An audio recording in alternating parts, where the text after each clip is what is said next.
Vamos iniciar a nossa sala 1 hoje.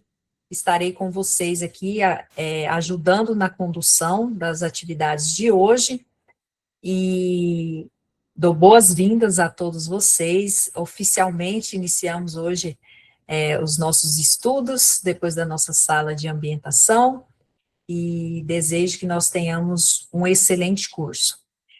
O nosso TI, Wesley, conduz toda essa parte tecnológica da filmagem, dos registros, e ele pediu para colocar, quem não colocou ainda, mas já tem um pessoal que já está colocando, o e-mail do Gmail, da Google, e o nome completo no chat, tá bom? Iniciamos as nossas atividades. Wesley, se você quiser já começar a gravação, por favor, não vi aqui, se está gravando já. Já está gravando, Grazi. Ah, tá. Obrigada, Wesley. Pessoal, hoje nós iniciaremos a nossa sala 1 do curso Proditec, Mentoria de Diretores Escolares, e nós estaremos na companhia da professora Kênia, que esteve conosco no semestre passado e nos oportuniza estar conosco novamente agora com vocês, a nova turma. A professora Kênia Adriana, ela é professora do curso de Pedagogia da UFR, aqui, Universidade Federal de Rondonópolis, e vai estar trabalhando essa temática com vocês hoje.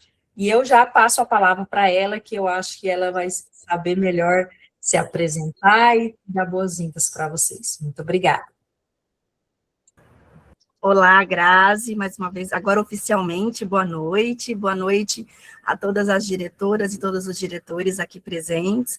É uma alegria, mais uma vez, estar nessa formação do Proditec e agora iniciando um novo ciclo de aulas, né? Então, para a gente não perder tempo, vamos começando aqui nossa mentoria de diretores escolares, né, e as suas perspectivas teórico-metodológicas, que nós tivemos como texto base o texto da professora Maria Cecília Luiz, que está de mesmo título da nossa sala, e está no livro Formação de Diretores de Escola, uma proposta metodológica em mentoria, publicado pela Pedro e João Editores, no ano de 2024, tá bom? Eu queria só, antes de começar, pedir desculpas caso eu tenha alguns episódios de tosse, tá? Então, para não ficar toda hora, desculpa. Então, se acontecer, é provável que aconteça, estou me recuperando de um processo alérgico, então, né, já peço desculpas agora, certo? Então, vamos lá, começando oficialmente a nossa disciplina, nosso módulo, né, o nosso conteúdo de mentoria de diretores escolares e as suas perspectivas teóricas e metodológicas. No descomeço, era o verbo. Só depois é que veio o delírio do verbo. O delírio do verbo estava no começo, lá onde a criança diz: eu escuto a cor dos passarinhos. A criança não sabe que o verbo escutar não funciona para cor, mas para som. Então, se a criança muda a função de um verbo, ele delira. Em poesia, que é voz de fazer nascimentos, o verbo tem que pegar delírio. Estas são palavras do mato-grossense Manuel de Barros. Com esse poema, começo porque ele nos lembra que antes das técnicas, antes dos métodos e antes das respostas prontas, existe o modo como olhamos, escutamos e ressignificamos o que vivemos. A criança que diz, eu escuto a cor dos passarinhos, ainda não separou palavra, experiência e sentido. Ela escuta com o corpo inteiro. E talvez seja justamente esse tipo de escuta, menos automática e mais atenta, que hoje falta à vida da escola. É desse lugar que nasce este curso de mentoria de diretoras e diretores escolares. Ele nasce de uma necessidade muito concreta do cotidiano escolar. Nasce da escuta atenta das experiências de quem está na gestão e da compreensão de que dirigir uma escola, nos tempos atuais, envolve lidar com uma complexidade de demandas que nem sempre encontram um apoio formativo adequado. Pesquisas recentes, como as analisadas pela professora Maria Cecília Luiz, mostram que as principais fontes de estresse vividas por diretoras e diretores se concentram basicamente em 3 eixos, né, que são o excesso de trabalho administrativo, o acúmulo de funções em razão da falta de pessoal e os desafios relacionados também à disciplina no cotidiano escolar. Esses dados não dizem respeito apenas a números, né? Eles dizem respeito também e principalmente a pessoas. Dizem respeito ao cansaço da gente que se acumula, às decisões que muitas vezes temos que tomar solitariamente, a sensação de estar sempre apagando incêndios e muitas vezes sem tempo para refletir sobre o nosso próprio fazer. Então, é nesse contexto que a gente inicia oficialmente esta formação, com o módulo Mentoria de Diretores Escolares, Perspectivas Teórico-Metodológicas. E a proposta não é oferecer receitas prontas, né? Nem modelos únicos de gestão. É ao contrário, a nossa proposta parte da ideia de que soluções mais potentes nascem quando conseguimos olhar para os problemas a partir dos contextos reais, dos contextos diversos de cada escola. Então, a mentoria, tal como conceitua, né, a nossa, conceituada pela professora Maria Cecília, ela busca facilitar esse trabalho cotidiano da gestão escolar. E isso vai acontecer cada vez que a gente se fortalecer mais nas nossas relações interpessoais aqui na mentoria, pela qualificação da comunicação, enfim, ao longo de todo o processo. A ideia é que nós, vocês, né, nos sintamos seguros para tomar decisões mais confiantes com o passar da mentoria. Por isso, este não é apenas um espaço de formação técnica, né? É um espaço também de escuta, de partilha de narrativas, de reflexão coletiva e de construção de sentidos. Por isso, fizemos questão de começar hoje com as palavras do Manuel de Barros, pois assim como na poesia, aqui também apostamos que às vezes o verbo precisa pegar delírio para que novos sentidos possam nascer. A mentoria, então, aposta na força desse encontro, dos encontros, nas aprendizagens entre os pares e na ideia que ninguém precisa sustentar sozinho o peso da gestão. E quando falamos dessa opção metodológica desta formação, é importante destacar que ela não é aleatória. A formação de mentoria de diretores escolares se fundamenta na perspectiva da mentoria transformadora, conforme já discutidos por Quelar e Becerra e colaboradores em 2019, e retratados no texto base do nosso módulo. Essa escolha metodológica parte do entendimento de que a mentoria não deve se restringir a um acompanhamento apenas técnico ou instrumental. Trata-se de um processo formativo que aposta na formação dos sujeitos, das práticas e das formas de se relacionar com a gestão e como gestão. Por isso, a mentoria aqui proposta se organiza como mentoria em equipe. Não é uma relação vertical entre quem sabe e quem aprende, mas um espaço de aprendizagem coletiva em que diretoras e diretores aprendem uns com os outros, né? A partir de suas experiências concretas, de seus desafios e de suas histórias profissionais. Outro aspecto central dessa proposta é o fato de que a formação acontecer de maneira totalmente online e na modalidade de mentoring. Essa escolha amplia possibilidades de encontro, de troca e de continuidade no processo formativo, respeitando os tempos e as condições reais que nós temos de trabalho. Ao mesmo tempo, o ambiente virtual não empobrece a experiência formativa, ao contrário, ela exige mais intencionalidade na escuta, na comunicação.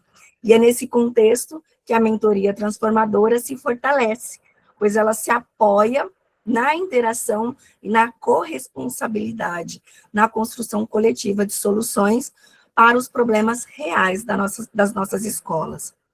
Portanto, quando a gente fala em mentoria em equipe e em e-mentoring, estamos falando de uma proposta metodológica que reconhece a complexidade da função da direção e aposta na aprendizagem com o outro, na diversidade de experiências e na construção democrática do fazer gestor. Quando falamos, no entanto, dessas relações de aprendizagem que se constroem na mentoria, estamos falando de um processo que vai muito além da troca de informações. Essas relações favorecem o desenvolvimento de soluções que nós chamamos de criativas, e a possibilidade real de mudanças, justamente porque a função da direção escolar é complexa e atravessada por múltiplas demandas. Quando o texto escrito pela professora Maria Cecília fala nessas soluções criativas, não se refere a ideias mirabolantes, nem a ações improvisadas. Trata-se de respostas construídas coletivamente para problemas reais que escapam de soluções padronizadas ou de decisões solitárias.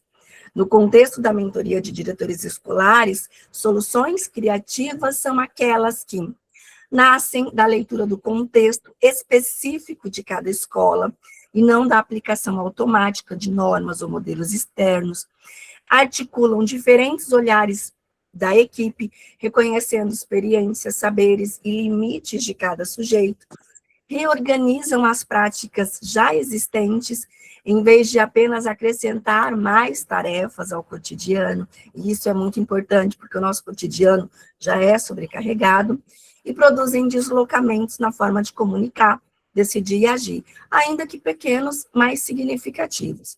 Em termos concretos, isso pode significar, por exemplo, repensar a distribuição das responsabilidades para reduzir a sobrecarga da direção, criar espaços regulares de escuta da equipe para tentar antecipar conflitos, reorganizar rotinas administrativas, para liberar tempo, por exemplo, para questões pedagógicas, e construir combinados coletivos para lidar com questões de disciplinas, por exemplo, de forma menos punitiva e mais educativa. A criatividade aqui não está, portanto, no ineditismo, mas na capacidade de transformar o modo de enfrentar problemas cotidianos a partir do diálogo, da colaboração e da escuta qualificada.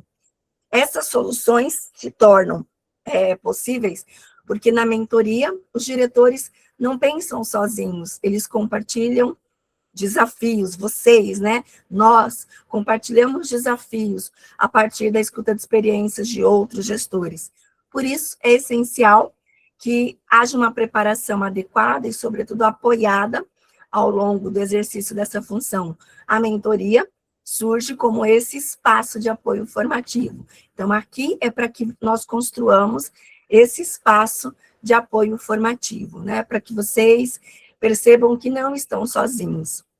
É nesse sentido que este primeiro tópico da formação se organiza a partir de 3 grandes temáticas. A primeira diz respeito à cultura colaborativa e à escutativa, falamos aqui da construção de relações menos hierárquicas.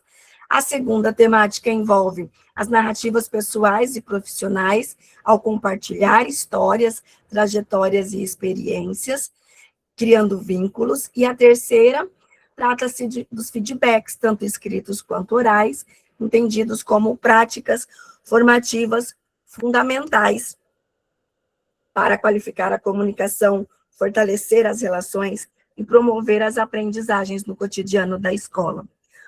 Vamos, portanto, conceituar tudo isso, compreender, exercitar essa escutativa.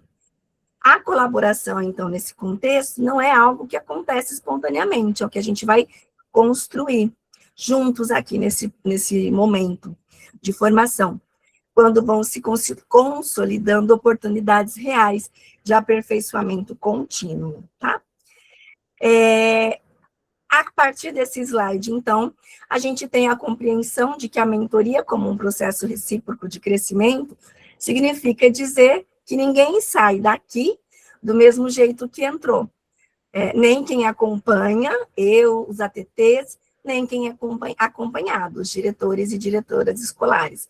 Todos aprendem no percurso. A mentoria é entendida aqui como uma experiência vívida, ancorada nas situações reais, como eu disse, e é nessa vivência, nesse aperfeiçoamento dessas 3 dimensões que eu mencionei. E aqui, desse slide, né, que são o saber acadêmico, o saber relacional e o saber prático, que a gente vai compreendendo e construindo o processo. O saber acadêmico nos ajuda a compreender, por exemplo, o que significa colaborar, o que é gestão democrática, o que caracteriza uma cultura colaborativa. É o saber que organiza conceitos e nos dá linguagem para nomear o que a gente faz. O saber relacional entra com as habilidades de comunicação, com a escuta ativa, com a forma como nos colocamos diante do outro. Muitas vezes os conflitos das nossas escolas não são de ordem técnica, mas relacional. E por isso esse saber se faz tão importante aqui na mentoria.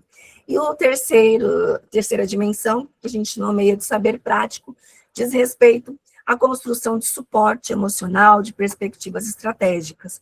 Trata-se de pensar caminhos possíveis para que nós lidemos com os problemas concretos das escolas, mas também de reconhecer que a gestão envolve desgaste emocional e que o apoio entre nós, entre pares, é fundamental. Então, esses 3 saberes, acadêmico, relacional e prático, se articulam. E a mentoria não apenas forma para saber mais, mas para agir melhor, né? É por isso que ela se configura num processo formativo integral. Tudo bem até aqui, Grazi? Sim, tudo Perfeito. certo. Deu uma travadinha, mas eu não sei se foi a sua internet ou a minha, mas está tudo certo. Tá bom. Qualquer coisa pode falar, tá? Então, até aqui, né, nós falamos da mentoria como uma opção metodológica de caráter transformador, de aprendizagem que se constrói com e na diversidade, de forma democrática. Falamos também de mentoria como um processo recíproco de crescimento, que articula esses 3 saberes que eu acabei de dizer. Esse slide, então, nos faz pensar e entender que tudo isso se traduz em prática, porque a proposta de práticas colaborativas, no contexto desta mentoria, consiste justamente em desenvolver atividades de forma coletiva, evitando a solidão da diretora, do diretor, e diminuindo a pressão de realizar o trabalho de forma individual, porque quando ele é compartilhado, as aprendizagens também o são, né? E ao compartilhar essas experiências, desafios e as estratégias, nós evitamos o desperdício de recursos.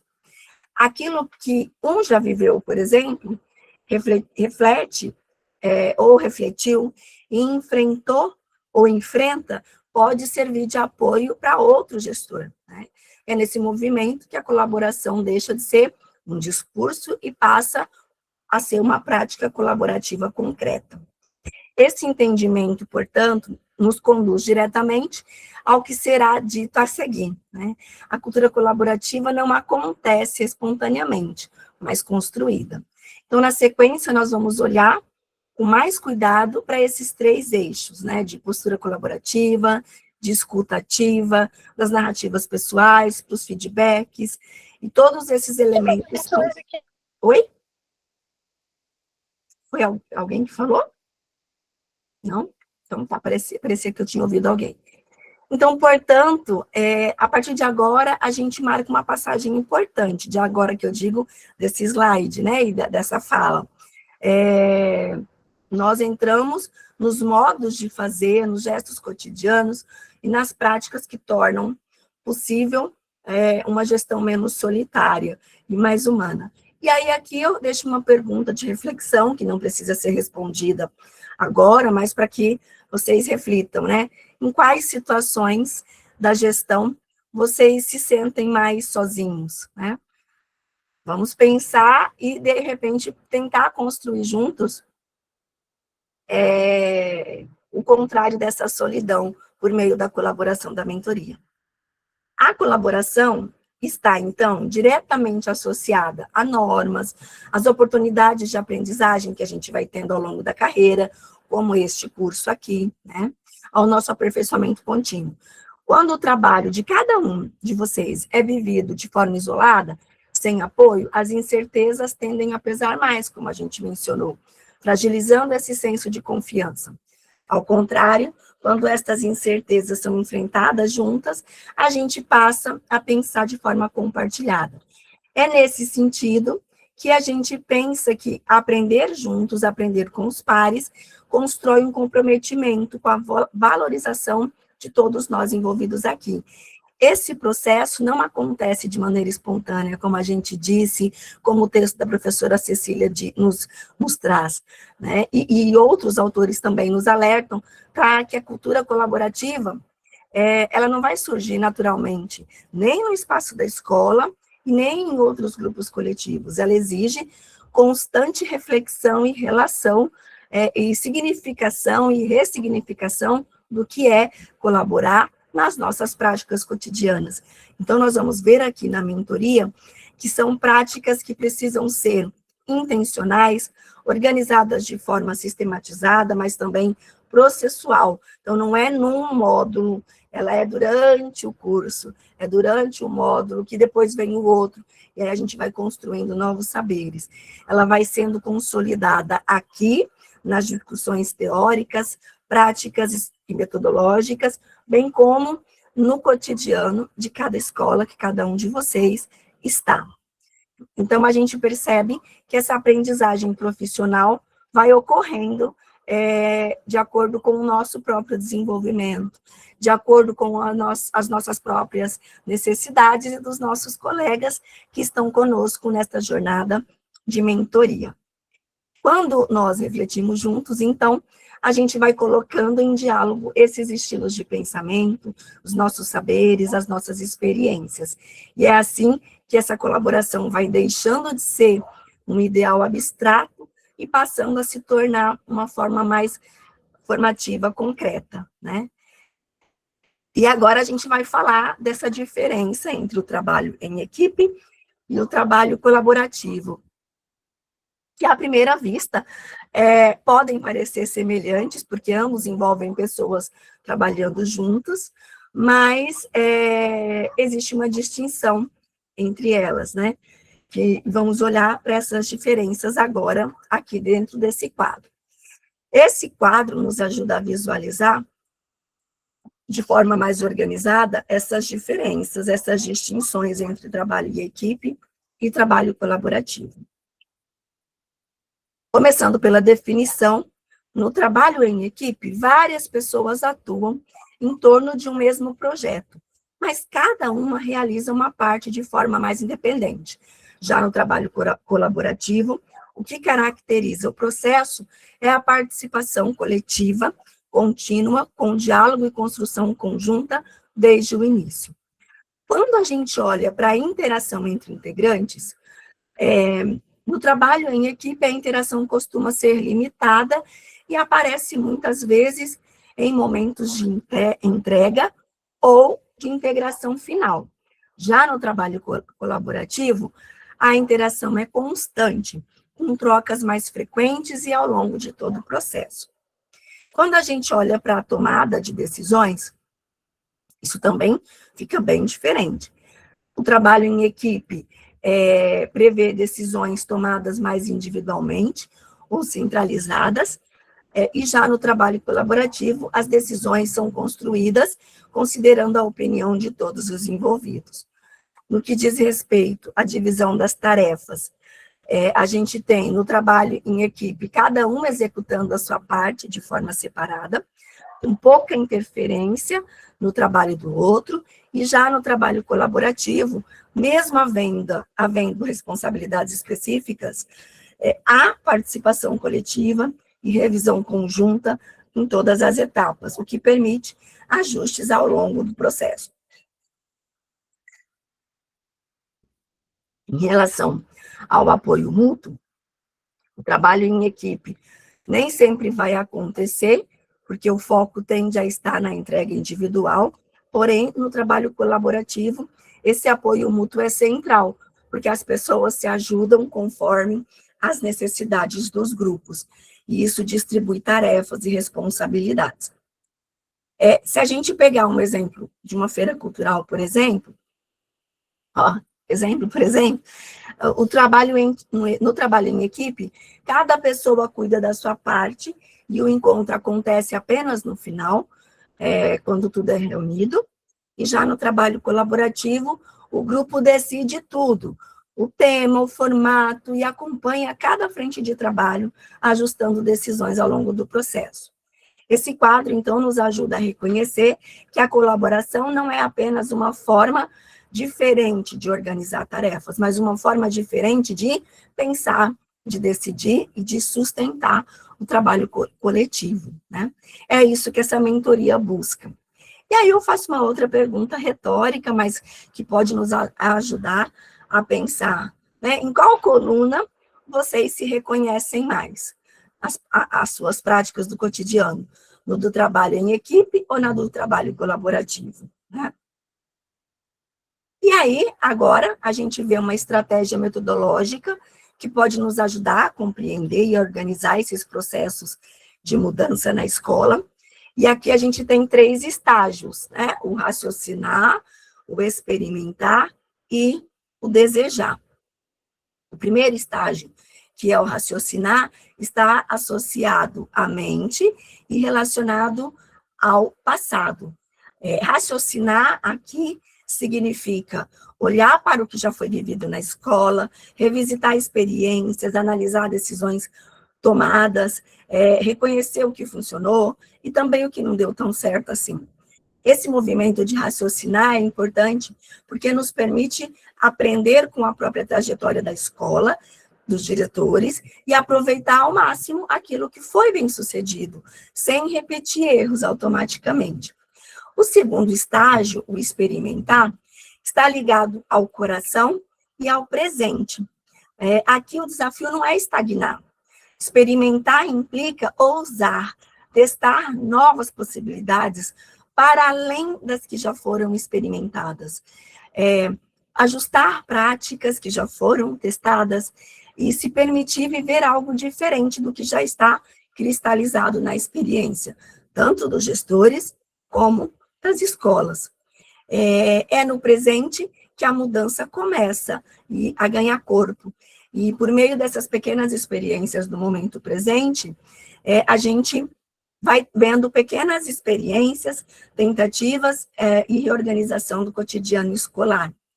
Já o terceiro estágio, que é o desejar, se relaciona às metas, aos sonhos e às ações voltadas para o futuro. Desejar aqui não é apenas idealizar, mas planejar de forma intencional os próximos passos da escola, da gestão, os passos pedagógicos, com definição de objetivos, metas e ações possíveis, construídas sempre coletivamente. Essas 3 dimensões, raciocinar, experimentar e desejar, não aparecem de forma isolada, elas se articulam o tempo todo. Pensar o passado, agir no presente e projetar o futuro, fazem parte de um mesmo movimento formativo que sustenta processos de mudanças. Quando trazemos essa lógica para a construção da revisão do PPP, por exemplo, fica evidente que não basta a gente mudar documentos ou incluir novas propostas no papel. É imprescindível que nós sensibilizemos e mobilizemos toda a comunidade sobre a relevância dessas mudanças, né? E sobre a necessidade de introduzir novas práticas ou ressignificar as que já existem. O diálogo, então, tem um papel central nesse processo de raciocinar, experimentar e desejar, porque é por meio dele que toda a comunidade escolar vai identificando pontos de fragilidade, mas também reconhecendo fatores de sucesso da escola. Esses elementos vão sendo a base para a mudança e, ao mesmo tempo, para a construção e respeito da história da escola, abrindo caminhos para aquilo que ainda pode ser construído.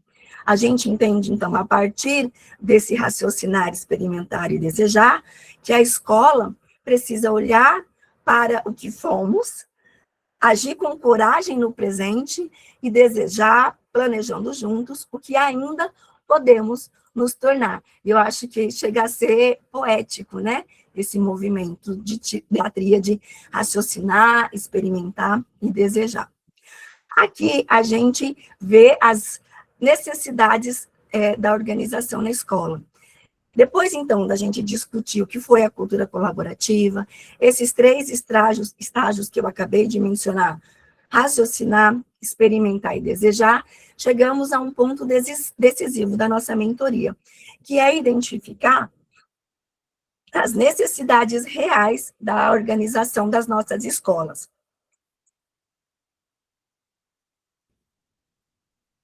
Fico até pensando, vocês me ouvindo com essa voz de taquara. Estou bebendo água para ver se melhora. Quando falamos de organização escolar, partimos do princípio que cada instituição, a minha, a de vocês, né, as nossas escolas, tem uma organização e princípios muito específicos que vêm, que nascem, que se constituem da sua história, em contexto específico, né, e cheio de desafios próprios. Por isso, não existe um ponto de partida único para a gente. Cada escola vai precisar reconhecer qual é, hoje, a sua maior necessidade e iniciar esse processo a partir daí. Então, esse movimento de identificar as necessidades na organização das nossas escolas pode ser organizado em 4 frentes: a autoavaliação e monitoramento, de conscientização e propósito, de identificação de oportunidades e de desenvolvimento de práticas. A primeira, aqui, a autoavaliação e monitoramento, trata-se de observar e analisar como está hoje, por exemplo, a disposição das pessoas, professores, equipe de apoio, gestores, para a gente trabalhar de forma colaborativa. Isso pode acontecer, por exemplo, por meio de um questionário, de uma roda de conversa, ou de escutas mais sistemáticas, para compreender, por exemplo, se os professores costumam compartilhar planejamentos, se há abertura para troca de ideias, e se já existem ações coletivas em andamento. A partir dessa leitura inicial, a equipe gestora pode estabelecer indicadores simples, mas que serão importantes para acompanhar a evolução desse processo. O segundo estágio aqui dessa identificação, que é a conscientização e propósito, e faz a gente perceber que identificar as necessidades não é suficiente se a comunidade escolar não compreende o sentido dessas mudanças. Por que elas vão acontecer? Para quê? Né? Aqui, o papel da gestão é sensibilizar toda a equipe de colaboração, os professores, funcionários, famílias, estudantes, comunidade, sobre a importância do trabalho colaborativo e deixar claro qual é o objetivo desse movimento, né?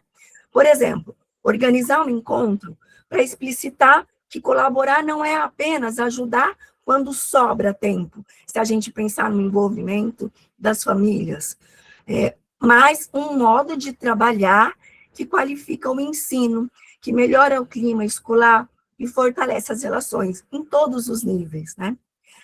Um terceiro estágio dessa identificação de necessidades é a identificação de oportunidades, que vai tratar de significar, melhor dizendo, que descobrir onde já existem brechas nas nossas práticas colaborativas e investigar a percepção dessas pessoas envolvidas sobre as possibilidades de ajustar a nossa realidade, o que já existe.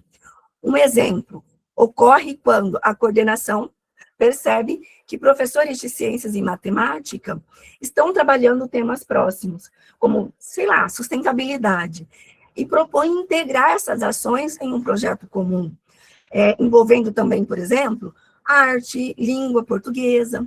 Aqui, a colaboração vai nascer da leitura atenta do que já acontece, né? Porque muita coisa acontece na nossa escola.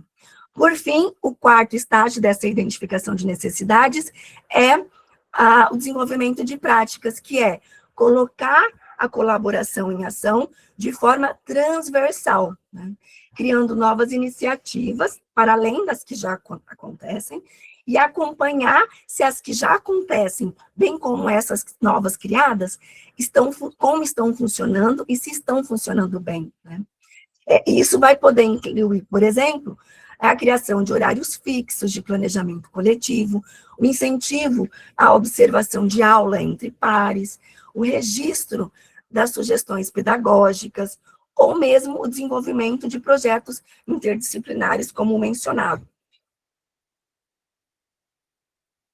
envolvendo não só diferentes componentes, como também diferentes turmas. Em relação à cultura colaborativa e à gestão democrática, a gente precisa não só ter uma diretriz legal ou tê-las como um princípio abstrato, né? Aqui a gente precisa romper com um modelo antigo e talvez presente ainda, em que o diretor ou a diretora se concentram nas decisões e as relações vão funcionando de forma meio que hierarquizada, muitas vezes até pelas pressões que acontecem nos dias a dias, com ordens que vão vindo de cima para baixo, às vezes, né, nem começando na direção, mas em nível de secretarias, né, que chega a toque de caixa e a gente precisa do desenvolvimento do que é solicitado. E a ideia, então, aqui é que a gestão democrática desloque o foco dessa centralização para a participação coletiva, incluindo nesses momentos mais caóticos da nossa rotina, né? Envolvendo sempre que possível professores, funcionários, estudantes e a comunidade para decidir esses rumos da escola, a depender da necessidade e daquele momento. Um exemplo simples para a gente viabilizar isso seria, em um modelo centralizador, o diretor vai definir sozinho, no máximo com auxílio ali de coordenação ou da secretaria, os calendários de eventos, né? Já numa forma democrática, esse calendário é discutido com a equipe, vai acolhendo sugestões, avaliando demandas, né? Incluindo acordos, se necessário, se possível. Nesse sentido, o papel do diretor ou da diretora não vai desaparecer, né?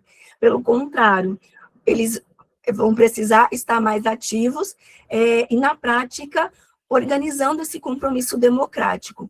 Significa que vai ser o diretor, a diretora, que vai criar espaços para essas reais participações, seja em reuniões pedagógicas, nos conselhos escolares, em grupos de trabalho, grupos de WhatsApp, enfim, em outros momentos, né? A forma como isso vai acontecer na prática vai depender da escola. Por exemplo, antes de adotar um novo método de avaliação, né, vai conversar com a coordenação, com os professores, e é isso que a gente tenta trazer aqui na mentoria. Um exemplo também, a gente pode pensar num projeto de melhoria de biblioteca, em vez de decidir sozinho, o diretor vai pensar a organização de espaço, de acervo, com professores, com estudantes, com as suas famílias, né, desenvolvendo uma gestão mais democrática. Então, entra ou fortalece essa gestão, não apenas como conceito. Então, a partir desses pequenos exemplos que eu dei, né, que a professora Maria Cecília nos traz, a gente precisa entender que gestão democrática não é um conceito teórico, né? A gente precisa viver mais, sempre que possível. Às vezes a gente não consegue ir lá na prática cotidiana, por N fatores, e que a gente sabe muito bem, mas aqui na mentoria é um momento para a gente refletir sobre isso e modificar essa gestão, né? Se necessário, se possível, com os nossos pares, os outros diretores, sejam da minha cidade, sejam de outras cidades, sejam até de outros estados, né? Por isso, não basta saber o que é a gestão, né, democrática, mas praticá-la nesse cotidiano. E aí, nós precisamos lembrar, né, daqueles saberes que a gente já discutiu, lá do acadêmico, do relacional, né? Mas também pensar nas culturas como envolvendo a gestão democrática, a importância dessa vinculação das comunidades, né? Porque aqui essa figura, ela traduz esses saberes em práticas concretas. Ela começa aqui pela cultura colaborativa, que vai criar um ambiente de decisões e responsabilidades de maneira compartilhada, vai passar pela gestão democrática entendida apenas como uma liderança, que promove a participação efetiva dos outros segmentos da escola, vai avançar para a vinculação aqui da comunidade, aproximando pais, responsáveis e outros parceiros em projetos educativos, vai destacar a escuta ativa, que implica ouvir com atenção e interesse genuíno, buscando compreender antes de dar uma resposta, antes de propor uma solução. Inclui a sensibilização das diferenças, reconhecendo e valorizando a diversidade cultural, social e física presente na escola, e vai culminar no acolhimento aqui dos interesses coletivos, considerando as necessidades e as aspirações comuns como referência para orientar decisões e ações, né? Se a escola decide reformar o pátio, por exemplo, a gestão democrática não resolve só. O diretor organiza reuniões abertas, cria espaços de diálogos, envolve professores, estudantes, comunidade, escuta atentamente as sugestões, garante que diferentes grupos sejam ouvidos e respeitados, e a partir daí vai priorizar as soluções, incluindo as questões financeiras que vão beneficiar o coletivo a partir dessa proposta de reforma, exemplificada do pátio, né? Então, a gestão democrática vai se aprendendo conforme a gente pratica, no cotidiano das nossas decisões e das nossas relações.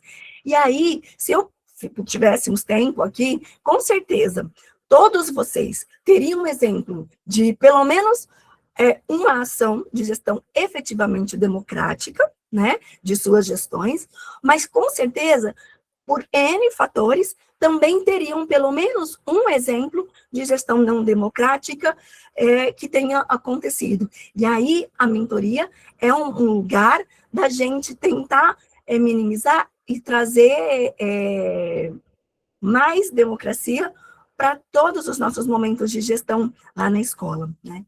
Então, aqui, a gente apresenta para isso as narrativas pessoais e profissionais como um recurso formativo potente, que vai ser uma possibilidade de autoconhecimento. Então, cada um de vocês aqui vai se conhecendo mais, né, e conhecendo tanto pessoal quanto profissionalmente. Essa proposta que a professora Maria Cecília Luiz traz, ela está ancorada nas reflexões do Jorge Larouça Bondia, que nos ajuda a compreender o papel das palavras na constituição de quem somos, de quem a Kênia, professora, quem a Kênia, gestora de quem a Denise, gestora de quem o Elionai o Manuel, enfim, a Samara, cada um de vocês né? As palavras não servem só para relatar os fatos que acontecem conosco, mas elas também organizam as nossas ideias, e elas moldam o nosso pensamento. Nesse sentido, narrar, né, não é apenas contar o que aconteceu conosco ou com a nossa gestão, é dar sentido a essa experiência.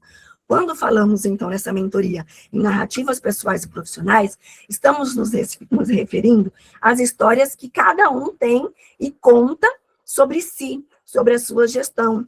Histórias que envolvem experiências de vida pessoal, memórias, acontecimentos marcantes e também trajetórias profissionais, como as conquistas, as escolhas, os desafios, né? E todos os aprendizados construídos ao longo do exercício da gestão. Então, essas narrativas não têm como objetivo apenas narrar fatos cronológicos, mas elas também têm como objetivo nos permitir compreender como cada sujeito interpreta o que viveu, né? E lê esses conflitos e constrói o seu modo de liderar. Ao narrar, cada um de vocês, diretores, vai se posicionar e, ao mesmo tempo, se escutar. Isso aqui é o pulo do gato dessa recurso, dessa estratégia narrativas pessoais, né? Em um encontro pedagógico, por exemplo, cada um de vocês pode propor uma roda de conversa com professores, muito similar ao que vai acontecer nesta noite, quando vocês forem para os pequenos grupos com os ATTs. Porque a proposta é que cada um narre um episódio marcante da sua carreira docente, da sua carreira de gestão, né? Ou uma situação desafiadora. E nesse no movimento de relatar, vocês vão vendo que não é só individual, né? Não é só o pessoal, não é só da gestão da sua escola, mas vai passando por um patrimônio coletivo as nossas experiências e os nossos aprendizados, tá bom? E ao final, vocês vão perceber que esse recurso de narrativas pessoais e profissionais não é apenas trocar histórias, né? Mas é reconhecer sentidos comuns, diferentes perspectivas e fortalecimento de vínculos profissionais, mas também humanos. Porque quando a gente conta a nossa história, a gente não fala apenas do passado, a gente revela também quem a gente é hoje e como a gente escolhe conduzir o futuro, a nossa escola. E para realizar essas narrativas que vocês vão desenvolver, nós vamos precisar desses 3 aspectos: a história, o discurso e a significação. A história diz respeito ao que aconteceu, em que contexto, em que tempo, em que espaço, com quais sujeitos, né? Que é o plano dos acontecimentos. O discurso. Então, por exemplo, um de vocês pode decidir relatar como foi lidar com uma escola em crise financeira no início da carreira. A segunda dimensão, que é o do discurso, foca não apenas no que é contado, mas, sobretudo, em como é contado. Aqui, as palavras escolhidas, o tom da fala, o ritmo, os silêncios, as emoções vão aparecer fazendo parte do discurso. Se um diretor tenta de forma emocionada, por exemplo, vai destacar diálogos, tensões. Se tentar narrar de uma forma menos vulnerável, ele vai mostrar como que ele agiu mais racionalmente, né? Então, cada tipo de discurso, seja ele mais técnico, racional, mais reflexivo, mais defensivo, mais centrado nas relações, vai mudar o modo como essa mesma experiência é compreendida, tanto por quem narra, como por quem escuta, tá? Aí, aqui, esse exercício, né, na mentoria, vai promover a vocês, né,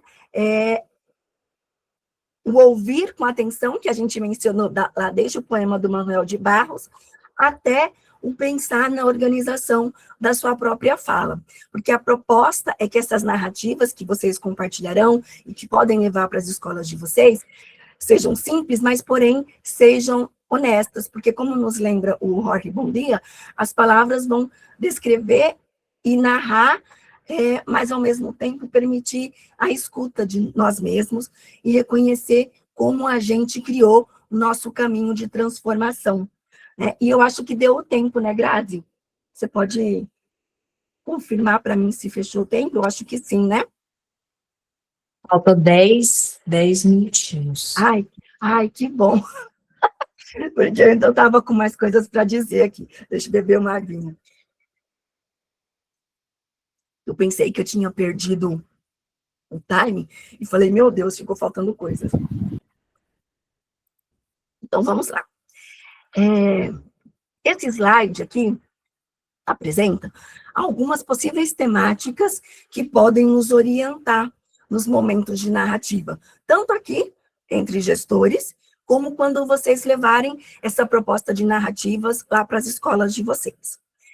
A professora Luiz, ela fala que é importante destacar que essas sugestões aqui, né, não funcionam e não devem funcionar como um questionário a ser respondido integralmente, mas apenas como possibilidades de escolha, respeitando, inclusive, os limites e até os desejos de cada participante. Um exemplo, aqui, durante um momento de narrativa, o diretor escolhe falar sobre uma das questões sugeridas aqui. Vamos pensar a família que pertence. Aqui está pequenininho, deixa eu olhar aqui nessa tela do lado. Durante a escolaridade, né, quais foram as suas boas lembranças ou péssimas lembranças, qual professor que marcou a sua vida, como que foi o início no magistério, enfim. Ao narrar, cada um vai relatar esse episódio explicando como essa experiência marcou a sua trajetória. Nesse momento, o colega que pratica a escutativa, os outros diretores, os outros professores, não apenas vão ouvir a história, mas buscar compreender o impacto emocional daquela vivência. Então, gente, quando eu falo assim das minhas dificuldades, quando eu fui pela primeira vez coordenadora pedagógica ou diretora, eu não estou falando só dessa experiência, mas eu impacto também como que essa experiência pode ter refletido, inclusive, no meu ser, na minha vivência, na minha relação com os professores e com o restante da equipe de gestão, né? E aí, quem escuta pode fazer perguntas cuidadosas, para não julgar, né? Para não corrigir, mas para estabelecer sentidos. Por exemplo, de que forma essa experiência influenciou seu olhar, né? Isso parece, de algum modo, na forma como você conduz, ou aparece, né, na forma como você conduz hoje a escola, na gestão, né? Então, quando a gente estiver escutando, a ideia é que, se eu estiver narrando a minha experiência de gestão, eu não me exponha, né? Mas eu produzo uma reflexão coletiva. E se eu estiver ouvindo um colega diretor, eu não julgue, né? Mas eu perceba como essas experiências, as suas experiências, desde a infância, passando por sua escolaridade, pelo início de sua vida profissional, foram envolvendo, direcionando seus valores, suas escolhas e os seus modos de ser diretor ou diretor escolar. Então, essas propostas de temáticas aqui, elas têm como possibilidade e finalidade revisitar o passado, não só revisitar por si só, mas compreender como essas histórias do passado atravessam o presente e podem ajudar a construir práticas mais sensíveis, mais democráticas e mais colaborativas nas nossas escolas, né? Então, a gente percebe que essas sugestões, nela, né, nem todas as perguntas precisam ser feitas, e ninguém é obrigado a responder tudo, mas o importante é garantir um espaço seguro, ético e respeitoso. E aí, aqui, eu quero destacar isso para vocês. É como se a gente, não é, né, uma terapia em grupo, mas eu estou fazendo uma analogia. É como se fosse, que essa mentoria, ela, devido à minha ética, a ética da Grazi, a ética do Manuel, a ética do Gustavo, a ética da Maria Gilberleide, a ética da Fátima Fabres, enfim, a ética de cada um, de cada uma aqui, garante um espaço seguro e respeitoso para que cada um exponha as suas vivências a partir desse recurso de narrativas pessoais e profissionais, que cada um escute de forma respeitosa, tudo bem? Então, nos nossos encontros de mentoria, começando com esse de hoje, e depois nos espaços de formação que vocês tiverem nas escolas, nós gostaríamos que comunicação, que diálogo, que escutativa sejam os elementos centrais, né? Para que a gente constitua de forma realmente construtiva e colaborativa.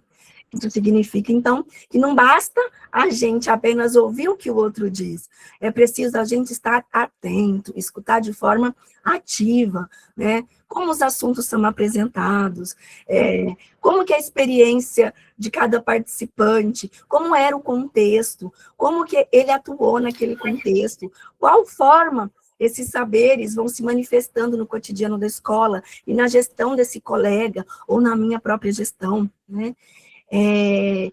Na educação, é importante, sobretudo na educação, é importante a gente ter consciência desses aspectos, né? E lembrar também que, mesmo que a gente use desse recurso de narrativas pessoais e profissionais, a linguagem tem limites, e nem sempre a gente vai conseguir expressar exatamente o que pensamos, ou exatamente o que sentimos, e nem sempre, mesmo que a gente expresse o que pensamos e o que sentimos, o outro talvez compreenda a mensagem de uma forma diferente da que a gente intencionou, né? Porque, afinal de contas, existem as diferenças culturais, sociais, profissionais entre nós, e isso vai influenciar a maneira, né, de interpretar e, ao mesmo tempo, de se expressar. E é justamente por isso que a escuta ativa se torna indispensável nesse processo, porque escutar ativamente vai requerer de mim, de cada uma de vocês, atenção plena, interesse genuíno, disposição para compreender, né? Não apenas as palavras que são ditas, mas os sentidos, as emoções, como que essas experiências atravessaram o meu colega, né? E é aqui na mentoria que essa escuta ativa, então, vai criando condições para o nosso diálogo aqui e nas escolas, fortalecendo as nossas relações e, o principal, sustentando a construção de uma cultura colaborativa. Escutar ativamente, então, é reconhecer que antes de responder, precisamos compreender. É mais ou menos uma outra analogia que eu faço, não foi a professora Cecília que fez, seria a de, quando a gente escuta a pergunta de um aluno, a gente escuta atentamente antes de dar uma resposta, né? Então, aqui na mentoria, e nas nossas escolas, se a gente levar esse recurso das narrativas, a gente precisa escutar de forma, melhor dizendo, ativamente, para a gente compreender os sentidos antes de reagir, né? Antes de responder, para não correr o risco de julgar de forma imediata, né? A experiência do nosso colega. E caminhando aqui para o final, a cultura colaborativa. Gente, eu não estou falando colaborativa, tá? Parece que eu estou falando porque eu estou rouca, mas eu estou falando colaborativa, tá bom? Envolve necessariamente a escutativa, né? E aí aqui, vamos fazer a distinção entre ouvir e escutar, né? Que ouvir é algo automático, e a escuta já exige atenção. Então, quando a gente estiver aqui, o ideal é que a gente, por exemplo, não esteja com crianças pequenas, com a família toda próxima, porque se a gente tiver, se um colega gestor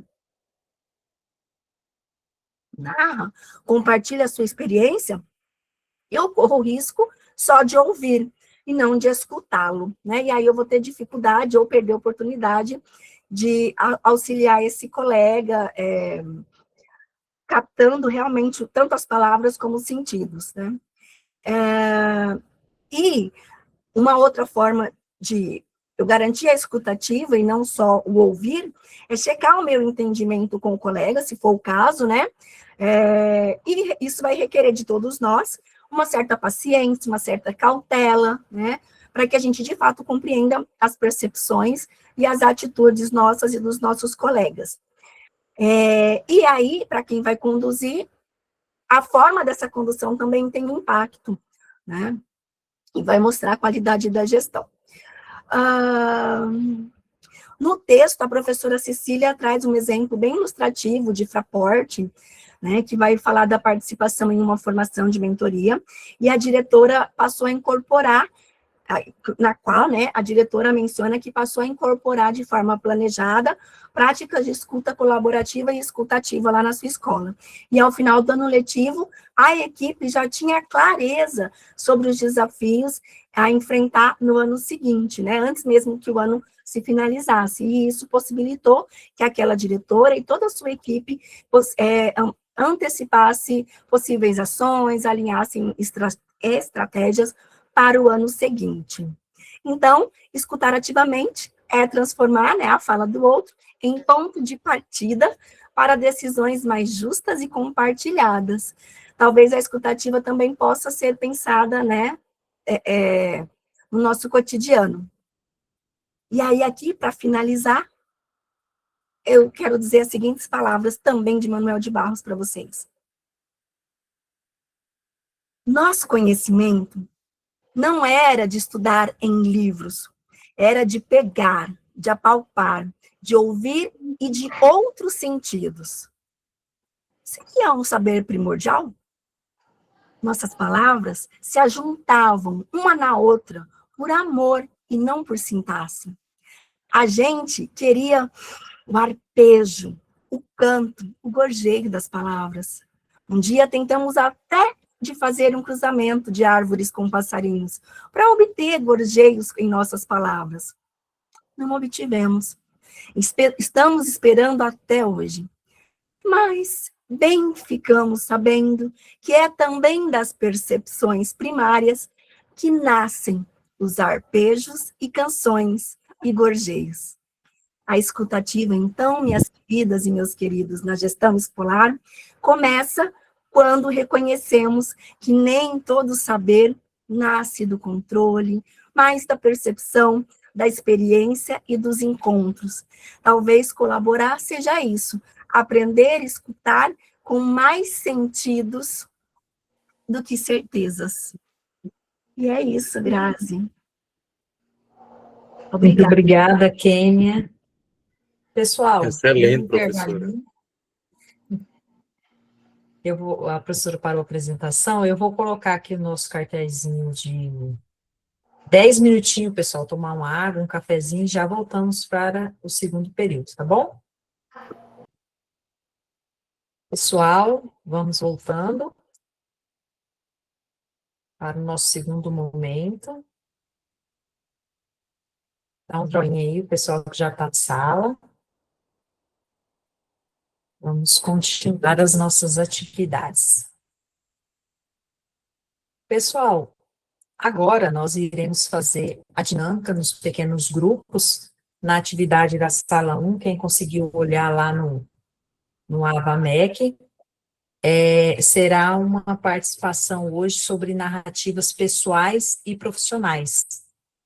E nos pequenos grupos, os ATTs vão passar os encaminhamentos certinho, né, de como vai ser a dinâmica de hoje, que vai falar sobre se você me conhecesse de verdade, saberia que. E aí, cada participante vai fazer sua narrativa e retornamos no terceiro momento para as relatorias, tá bom? Wesley, se quiser já encaminhar o pessoal para os pequenos grupos, por favor. Cheguei, Brasil! Hora do show!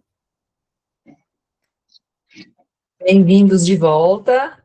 Retornamos. Obrigado. Para o momento. Para trazer Obrigado. as nossas narrativas agora.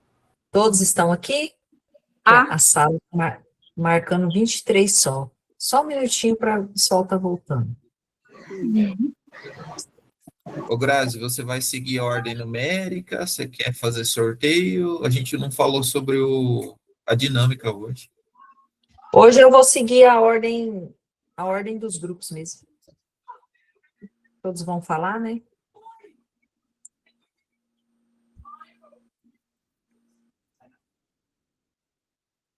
Acho que está todo mundo aqui, né? Porque no meu tá marcando mesmo, mas a minha internet está um 166 lenta na sala. Isso. Olha, o meu tá marcando 35. Vamos lá, pessoal. Ah, então tá ótimo. Voltou todo mundo. Pessoal, a dinâmica agora será trazer os relatórios da discussão, da narrativa de cada grupo. E hoje, como é a sala 1, a dinâmica será o próprio ATT trazer para a gente o que foi compartilhado no grupo das narrativas. Se você me conhecesse, saberia que. para já fazer o primeiro relatório, eu chamo o grupo 1, por favor. Só um minuto antes, nós temos que cronometrar nosso tempo para a gente terminar dentro do horário, poder descansar, que amanhã é dia de luta. Eu vou cronometrar e quando tiver faltando 30 segundos, eu faço um sinal com a mão para o relator encerrar, caminhar para o final da fala, ok? Eberson, com você. Olá, só um pouquinho aí que eu vou compartilhar minha tela aqui.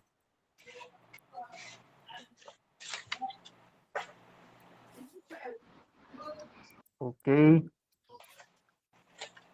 Todos estão vendo o nosso grupo 1. Então, o nosso grupo 1 é um grupo muito, muito legal, muito bonito, muito divertido.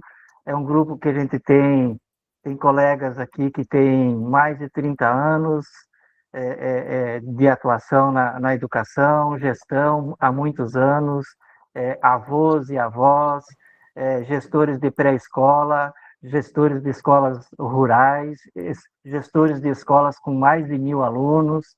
Então, é um grupo muito heterogêneo no sentido de tipos de escolas, de comunidades rurais, do interior, gente lá do Brejo Paraibano, né, que nasceu, do Rio Grande do Norte, gente que nasceu, mora no Rio Grande do Norte, diz que não sai de jeito nenhum, não vai para outro lugar. Então, a gente tem vários perfis de colegas, docentes, pessoas que trabalham na educação, técnica de secretaria, mas todos eles têm um perfil em comum que a gente encontrou. Apaixonados pela educação, felizes com o que fazem, não trocariam essa profissão por outra, mesmo com todas as dificuldades que se encontra para trabalhar na educação como professor e principalmente na área de gestão, né? Onde se enfrentam vários desafios e um dos principais desafios que enfrentam, como alguns relataram, ter que trabalhar mais com a razão, usando a razão em vez da emoção. Essa é uma dificuldade que se tem, porque nós, na área da educação, nós trabalhamos, muitas vezes a gente usa a emoção e a gente precisa trabalhar usando a razão. Mas é um grupo que tem colegas de todo o país, Rio Grande do Norte, Minas Gerais, Bahia, Rio Grande do Sul, tem até uma conterrânea, uma cidadezinha do ladinho da cidade onde eu nasci, de onde eu venho, do Rio Grande do Sul, Santa Catarina. Então, vários locais do nosso Brasil imenso aqui, um grupo muito legal, muito interessante. Então, esse é o nosso grupo 1, e, para finalizar, não poderia deixar de citar, né?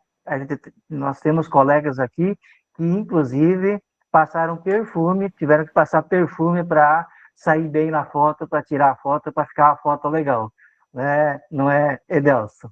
Então, esse é o retrato do nosso grupo 1 que a gente vai trabalhar ao longo desse semestre. Obrigada, Eberson. Obrigada ao grupo 1 pela participação, pelas narrativas tão bonitas. O grupo 2, que é o grupo do André. Cheguei, Brasil. Boa noite, pessoal. Pessoal, eu esqueci da foto, tá? O pessoal estava com dificuldade para entrar na plataforma, eu fui ajudar o pessoal a entrar na plataforma e acabei esquecendo da foto. Mas, por relato, nós vamos aqui... vale a pena ressaltar que o nosso grupo 2 é o grupo mais bonito do Brasil, tá, pessoal? Deixar só aí o recalque. O pessoal do grupo 2 é um pessoal muito inteligente, tá? O pessoal passou em vários concursos, em várias cadeiras ao mesmo tempo, e o pessoal se gaba de passar sempre nos concursos e tudo em primeiro lugar. Gente, o que tem de pessoas que passou em primeiro lugar no concurso não foi, né? O pessoal ama o que faz. A princípio tinha gente que não gostava, mas com o incentivo da mãe, hoje ama a profissão, ama trabalhar com gente, né? A grande maioria são de vida pobre, né? Que não teve questão de estudos, pais agricultores, né? Uns incentivavam os estudos, outros não, né? Nós temos um caso também de uma pessoa que está há mais de 30 anos na profissão, que ela até falou uma frase interessante, que ela foi do giz ao quadro de vidro, né? Mas ela está aprendendo a mexer com as tecnologias e está aí. Tem pessoas que não pôde fazer, teve pessoa que teve que fazer faculdade e teve que vender as coisas para pagar, né? Vender pamonha, vender bolo, né? Para pagar a despesa da faculdade. Teve pessoa que nunca pôde comprar um livro, né? Sempre tirava xerox, porque não teve oportunidade. Então, a vida sempre envolvendo ali, ao lado das pessoas muito humildes, e usou como educação, né? Como uma arma para conseguir vencer na vida, através de conseguir as suas casas, né? Seus veículos, e assim, né? Nós temos aqui também família simples, né? Que me incentivou muito, que a pessoa de 6 anos, a vizinha queria muito ter filho e não tinha filha, e a mãe não conseguia incentivar a menina, né? E a professora, né, comprava todos os materiais infantis para essa menina, e ela ficava louquinha da cabeça, com 6 anos de idade, querendo ser professora, inspirada nessa mulher, que conseguiu ser professora e conseguiu atingir o seu mérito, né?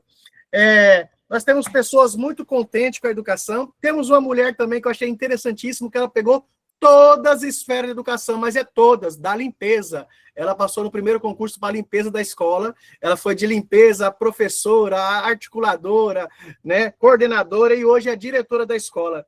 E temos uma pessoa, uma cabra, que não queria falar muito, mas deixou uma frase extraordinária, que ela falou bem assim: para nós que é pobre, desistir nunca foi uma opção.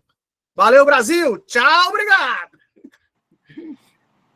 Muito obrigada ao Grupo 2, que nos inspira de fazer esse relato de como a educação transformou a vida deles, e hoje eles transformam a vida dos nossos estudantes nas nossas escolas.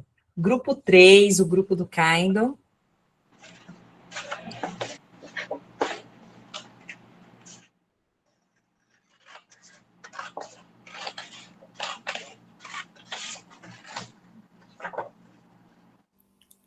Boa noite.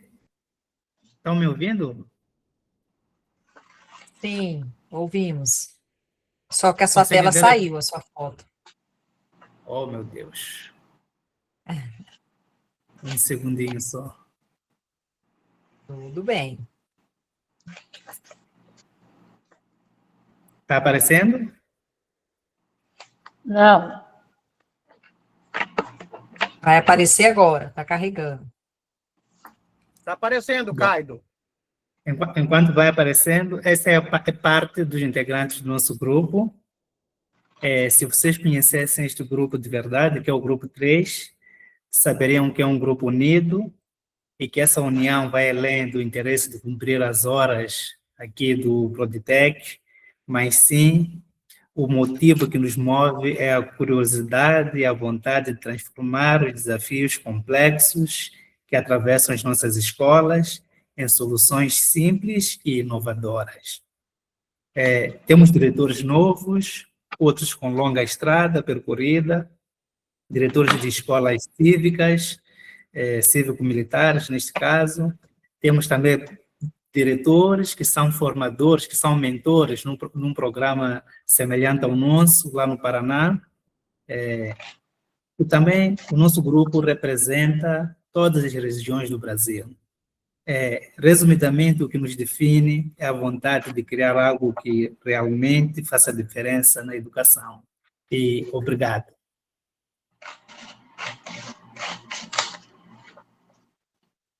Muito obrigada ao Grupo 3 por compartilhar com a gente aqui as narrativas de vocês. O Grupo 4, o grupo da Fabiana também, pode trazer para a gente o seu relato, por favor. Muito boa noite. Vou projetar aqui a imagem do Grupo 4. Só um minutinho, Grazi. Para a gente conseguir deixar visível aqui para todo mundo conhecer o Grupo 4. Deixa eu colocar a janela, enfim. Deixei aberto, mas tem hora que tem um pouco de dificuldade aqui na apresentação. Tranquilo. Vamos lá.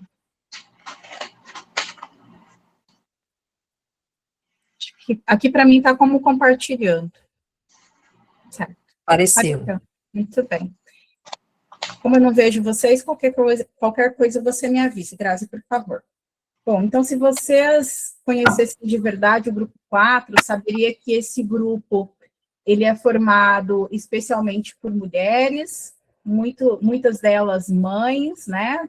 Algumas de filhos pequenos, como eu, como a Giovanete, mas também outras de filhos adultos, aquelas que já se sentem só pela partida dos filhos para estudar ou porque se casaram, mas também nós temos essas mães, né?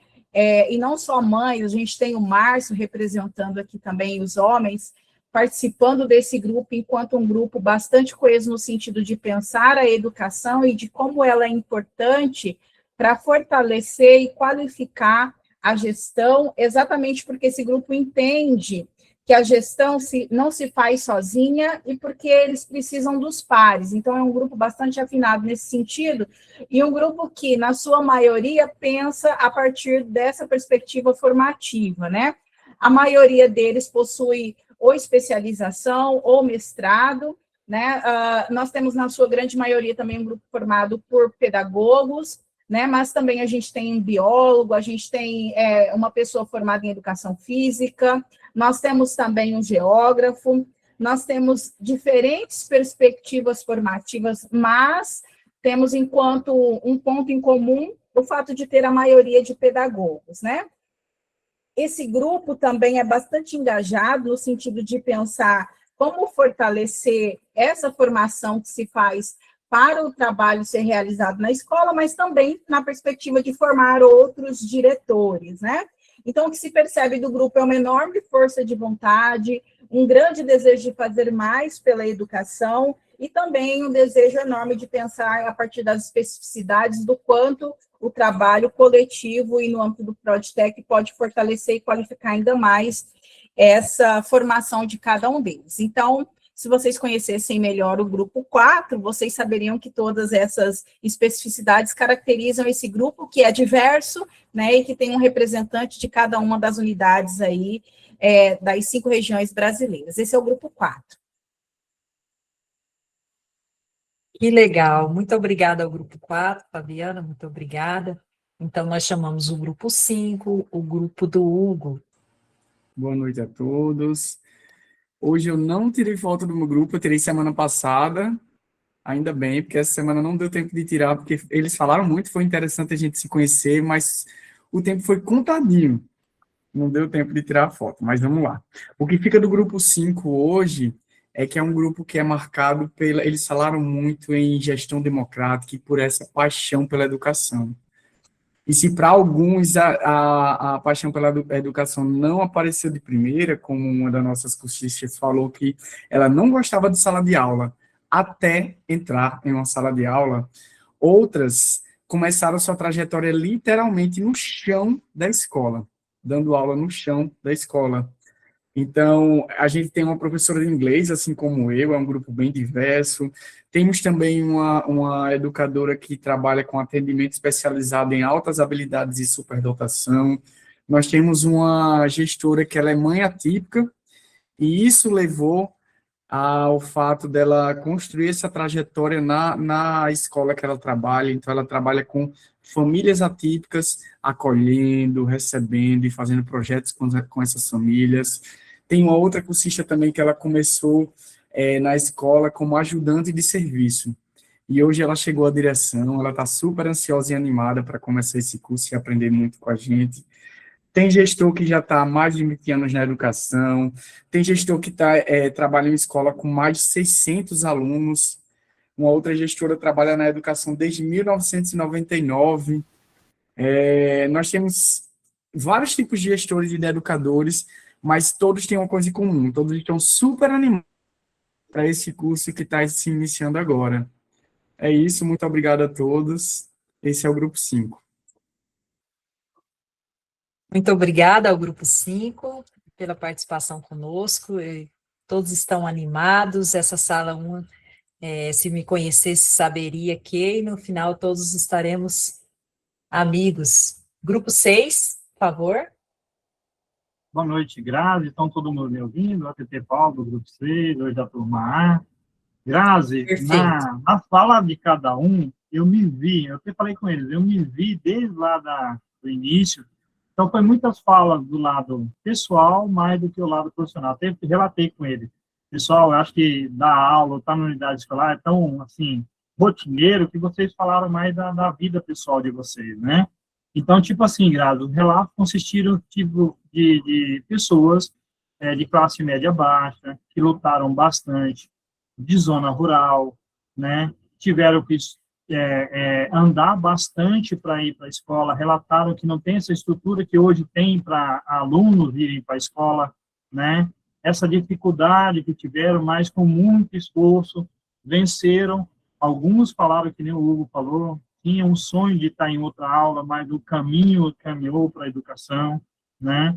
Alguns sofreram certo tipo de preconceito de uma pessoa que é uma barbárie de uma pessoa cometer contra outra, né?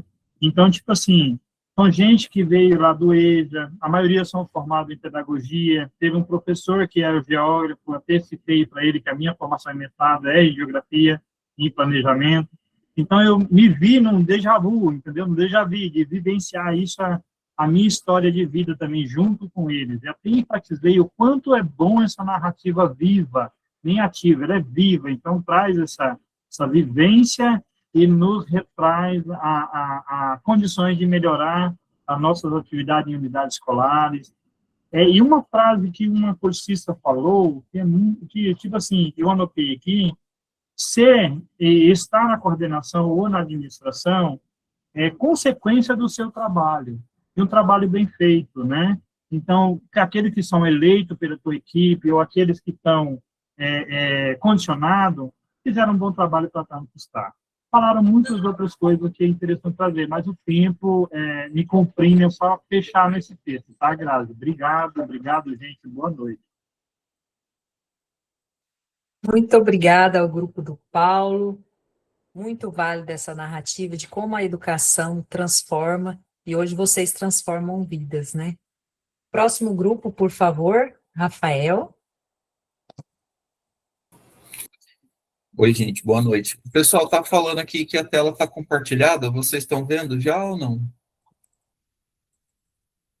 Está carregando para mim, mas eu não estou valendo porque minha internet está ruim. Agora carregou para mim, apareceu. Beleza, obrigado, Paulo. É que aqui também a minha internet não está lá essas coisas. Mas então vamos lá. Boa noite, pessoal. Hoje eu estou acompanhando o grupo 7, né? E aí fiz um breve resuminho aqui, né? Se você conhecesse o grupo 7, você saberia que os gestores e as gestoras da nossa turma são apaixonados pela educação, que muitos deles têm uma trajetória parecida, de muita luta. Saberia também que a educação é fruto, muitas vezes, para eles, de uma inspiração de outros professores formidáveis que passaram pela vida de cada um. Saberia que os nossos gestores foram motivados a entrar para a educação, alguns dos nossos gestores foram motivados para entrar para a educação porque se aproximaram da necessidade de entender um pouco mais e de cuidar um pouco mais de estudantes com necessidades especiais.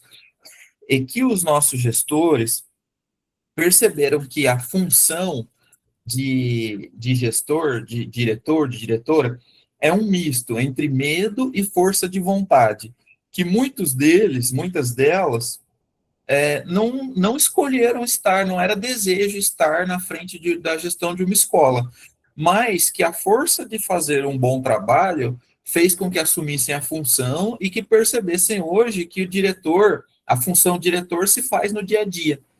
Se você conhecesse o grupo 7, você perceberia que já existe uma grande afinidade entre os membros do grupo 7, que todos estão animados, trocando, inclusive, relatos emotivos, né?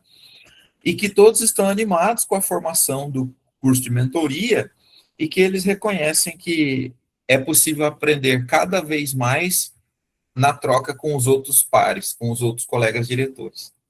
Esse é o grupo 7, Grazi. Obrigado, viu, pessoal? Maravilha, muito obrigada ao grupo 7.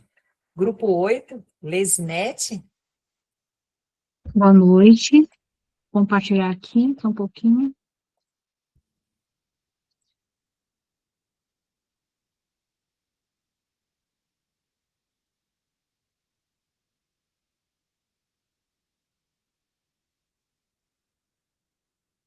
Aqui é meu grupo.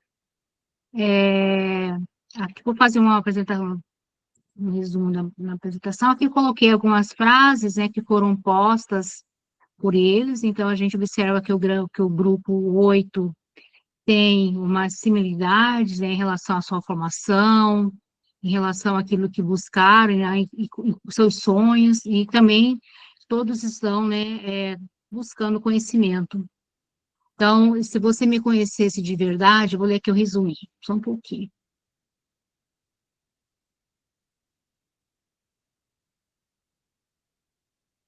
Se você me conhecesse de verdade, saberia que o Grupo 8 é formado por educadores e gestoras apaixonadas pela educação pública, vindos de diferentes regiões do Brasil.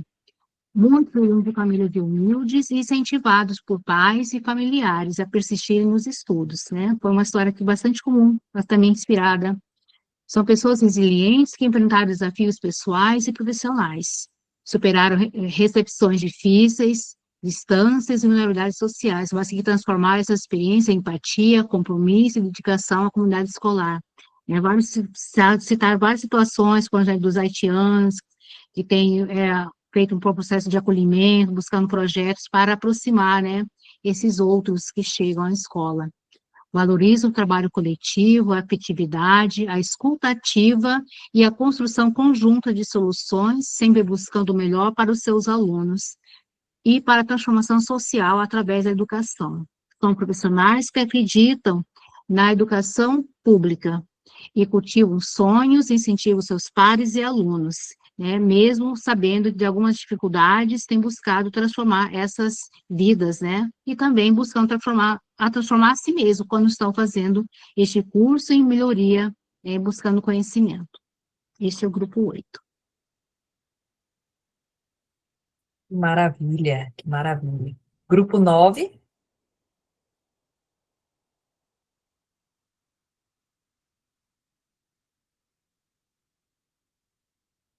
Ok. Boa noite a todos. Meu computador não está querendo passar a fotinha da turminha. Mas o grupo 9, pessoal, a gente é um grupo, na grande maioria, é um grupo de mulheres, né? Temos o coleguinha, né? O Misael, que junto comigo é o único que está participando, do sexo masculino.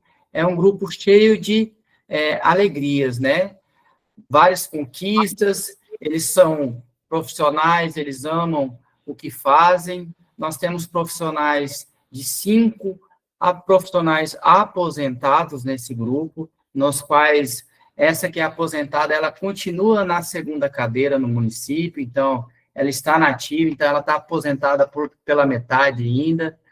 Elas gostam da fase de gestor, né? Na sua maioria são gestores, trabalham em secretarias também, e na parte da SEDUC do Estado, gostam de dialogar com a comunidade, adoram a escuta ativa, né? Se importam com tecnologia, com pesquisa, que hoje é de suma importância, amam a rotina da educação. Temos uma cursista que ela é gari, ela tem uma história de vida bem interessante, e ela passou essa história para nós. Na época da pandemia, ela foi transferida para a escola para ser auxiliar de creche, no qual ela se descobriu, já havia um sonho da mãe dela ser professora, ela está terminando a graduação dela, está na gestão dessa escola, está amando aprender cada dia mais esse ambiente escolar. Ela acredita que foi a mão de Deus que colocou ela nesse ambiente e que possibilitou ela estar nessa rotina, e ela está muito feliz de estar aprendendo conosco, né? Então, dentro disso também, nós temos pessoas risonhas, pessoas perfeccionistas, porém, esse perfeccionismo é para auxiliar, pessoas de língua afiada, mas que adora comunicar e dar espaço para o outro falar, né? Temos mães, avós, né? Filhas, temos catequista que se conheceu como professora nesse ambiente da igreja, no qual aprendeu muito e seguiu carreira na educação. Temos pesquisadores, acreditam que a educação é um ambiente justo, onde visa salvar pessoas criminalizadas tirarem desse ambiente, né? E a gente sabe que isso é importante. Então, são pessoas que são de diferentes estados, mas os pensários são os mesmos, uma educação justa, que transforma e que dignifica as pessoas, tá? É isso no nosso grupo. Obrigada ao grupo 9. Eu chamo o grupo 10. Oi, Grazi, vou tentar compartilhar aqui só um pouquinho.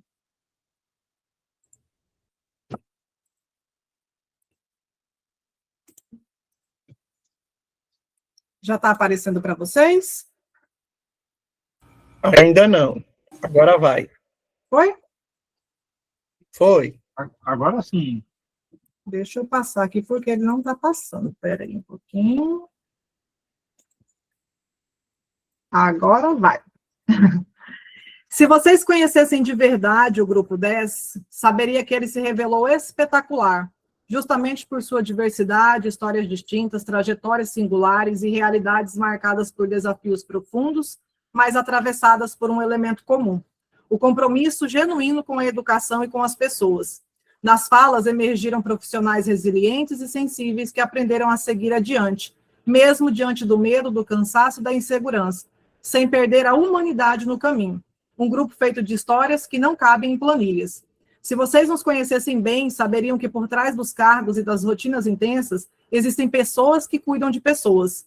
Temos cursistas do Sul, Norte, Nordeste, Sudeste, com professores encantados pelos livros, o que fez se tornar educador e escritor. Cursista que acredita que a educação é o caminho para a mudança. Se nos conhecessem de verdade, saberiam que o Grupo 10 tem filhos, pais e mães. Pai de uma adolescente linda que completou 17 anos semana passada. Cursistas que não queriam ser professores ou gestores e hoje são apaixonados pela profissão. Se nos conhecessem de verdade, saberiam que o Grupo 10 tem profissionais que adoram estudar, com várias graduações, pós-graduações, mestrados e doutorados. Cursistas que tiveram incentivo da família na educação e que desde pequeno adorava a escola. Cursistas que começaram na merenda e hoje são gestores. Cursistas que são amantes da educação e que fazem sua própria história. Profissionais que sabem que a educação muda as pessoas e que transforma vidas. Se vocês conhecessem bem o Grupo 10, saberiam que a nossa caminhada nunca foi solitária e nunca será, porque nós chegaremos até o final dessa jornada formativa juntos, porque aqui ninguém soltará a mão de ninguém. O Grupo 10 é feito de gente que sente, reflete, aprende e se reconstrói continuamente, revelando que a gestão escolar vai muito além da técnica. Ela é, antes de tudo, profundamente humana. O Grupo 10 é 10. E, André, desculpa, mas o Grupo 10, além de lindo, ele é fantástico. Que maravilha. Muito obrigada, Valéria, ao Grupo 10, a todos os grupos. Aqui vai ser uma briga entre esses ATTs aí para preferido dos seus grupos. Muito lindas narrativas, nós temos um grupo maravilhoso nessa oferta. Professora Kênia, eu passo a palavra para você poder fazer o nosso encerramento da sala de hoje. Fica à vontade. Aí, nossa, gente, eu tive que ser rápida para escrever tudo que foi dito, porque muita coisa bonita, né? E muita coisa profunda, muita coisa sincera. Mas vou tentar sintetizar, assim como vocês fizeram de maneira fantástica, viu, Valéria? Vamos lá. Vieram de longe e de perto, das 5 regiões do país, com sotaques, ritmos e paisagens diferentes, habitando o mesmo desejo. Há quem carregue nas costas mais de 20 anos de gestão e escolas imensas. Há quem tenha começado sem gostar da sala de aula e só depois de entrar nela tenha entendido o que é permanecer. Há quem já tenha dado aula no chão, sem mesa, sem cadeira, mas nunca sem compromisso. Mulheres, muitas, mães, algumas vivendo o silêncio do ninho vazio. Homens também, todos atravessados pela mesma pergunta: como sustentar a escola sem perder o humano. Vieram histórias de falta, de poucas oportunidades, de cansaço, de carga horária que transborda o previsto. Mas não vieram histórias de desistência. O que se viu foi engajamento e um grupo que sabe que gestão não se faz sozinho. Aqui a gestão é democrática, não só conceito, é chão, é escuta, é diálogo que aprende consigo e com o outro. Paixão pela educação, não uma romântica, mas a que nasce do cotidiano difícil e ainda assim escolhe ficar.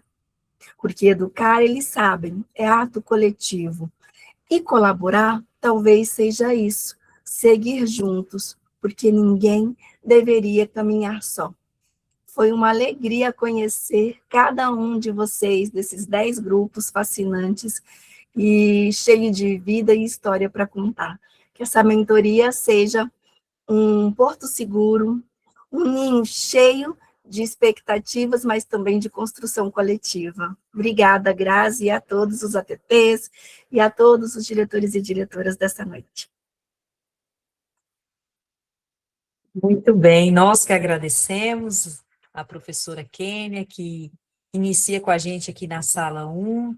Agradecemos a vocês pelos relatos, pelas narrativas, pelo aprendizado e pela sempre certeza de que a educação vale a pena.